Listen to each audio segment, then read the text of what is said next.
नमस्कार मंडळी, राम राम. सगळ्यांचं पुन्हा एकदा स्वागत आहे सुप्रिया शिंदे ब्लॉग मध्ये.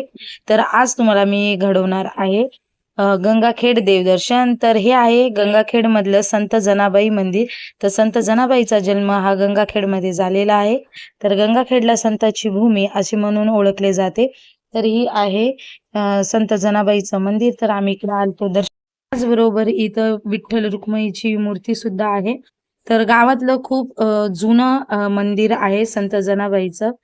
तर बघू शकता तुम्ही, मूर्ती पण खूप सुंदर आहे.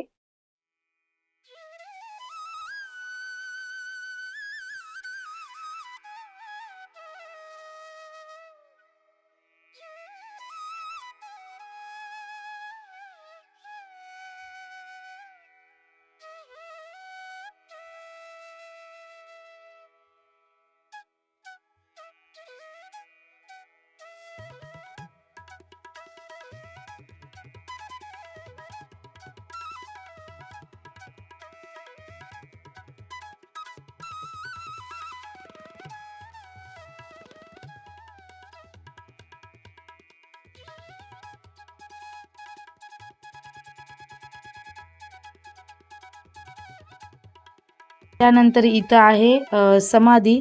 तर समाधीचंही दर्शन घेतलं आणि बघू शकता मंदिराचा पूर्ण जो आवार आहे खूप सुंदर आणि स्वच्छ आहे. मेन म्हणजे तर सोमही होता इकडे आणि सोमला खूप मजा वाटत होती कारण मंदिर खूप मोठं आहे.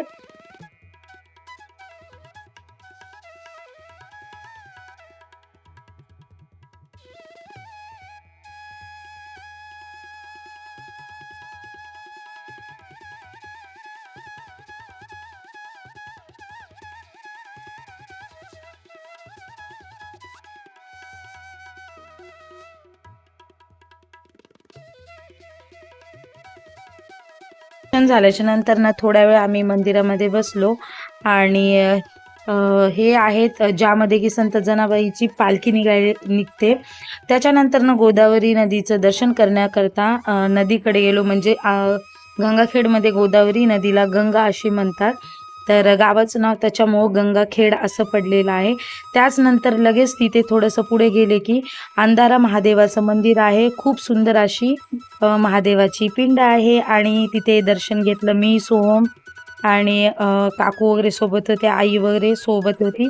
तर अशा प्रकारे 2 देवांचं दर्शन घेणं झालं होतं आणि आता पुढे जायचं होतं. गंगाखेडमधलं सगळ्यात महत्त्वाचं, फेमस आणि जागरूक देवस्थान जे आहे ते बालाजी मंदिर. तर तिकडेही जायचं होतं.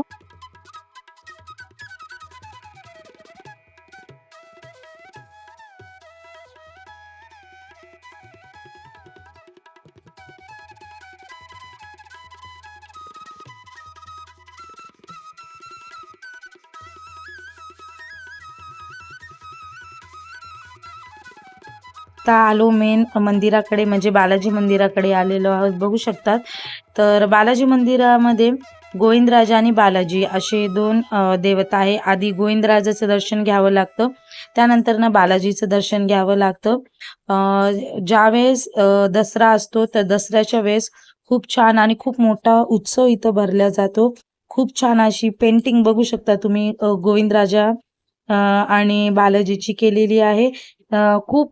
खूप मोठा इतिहास आहे या मंदिराच्या पाठचा, असे जे जुने लोक आहेत असं म्हणतात. तर बघू शकता, बघा तुम्ही, सेम जसा बालाजी आहे तिरुपतीला जवळपास असाच इथंही आहे. मग आजच्या व्हिडिओमध्ये एवढंच. आजचा व्हिडिओ जर तुम्हाला आवडला असेल तर नक्कीच चॅनलला सबस्क्राईब, लाईक आणि शेअर करायला विसरू नका. पुन्हा एकदा भेटूया नवीन व्हिडिओमध्ये.